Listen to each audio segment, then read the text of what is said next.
નમસ્કાર, CB24 news સાથે હું રેશમા આપનું સ્વાગત કરું છું. સ્થાનિક સ્વરાજ્યની ચૂંટણીઓ પૂર્વે ભાજપમાં આંતરિક વિખવાદ ચરમસીમાએ પહોંચ્યો છે. નરોડામાં કાર્યકરોએ સામૂહિક રાજીનામા આપી આક્રોશ ઠાલવ્યો છે.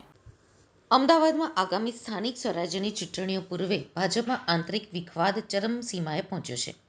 ખાસ કરીને નરોડા વિધાનસભા વિસ્તારમાં ટિકિટ ફાળવણીને લઈને કાર્યકરોમાં ભારે રોષ જોવા મળી રહ્યો છે.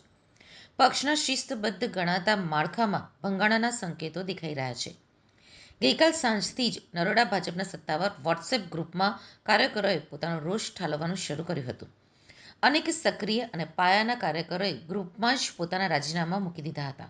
કાર્યકરોનો મુખ્ય આક્ષેપ છે કે વર્ષોથી પક્ષ માટે લોહી અને પરસેવો વહાવનાર જૂના કાર્યકરોની અવગણના કરવામાં આવી રહી છે અને તેમના બદલે છેલ્લી ઘડીએ આવેલા નવા ચહેરાઓને પ્રાધાન્ય આપવામાં આવ્યું છે.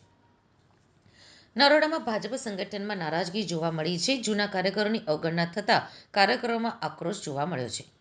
તો સ્થાનિક ધારાસભ્ય ઉપર સગાવાદના આક્ષેપ લગાવ્યો છે. સોશિયલ મીડિયામાં વોટ્સએપ ગ્રુપમાં કાર્યકરોમાં આક્રોશ લઈને ચર્ચા ચકડોળે ચડી છે.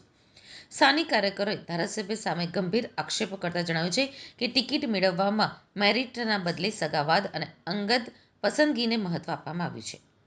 ધારાસભ્યએ પોતાના માનીતા અને અંગત લોકોને ટિકિટ અપાવી હોવાનો ગણગણાટ પક્ષના આંતરિક વર્તુળોમાં તેજ બન્યો છે. તો એક સાથે મોટી સંખ્યામાં કાર્યકરો નારાજ થતા શહેર ભાજપ સંગઠન હરકતમાં આવ્યું છે.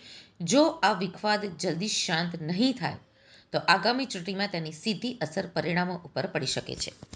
નારાજ કાર્યકરો હવે અન્ય પક્ષોમાં જોડાય અથવા અપક્ષ ઉમેદવારી નોંધાવે તેવી શક્યતાઓ પણ નકારી શકાતી નથી.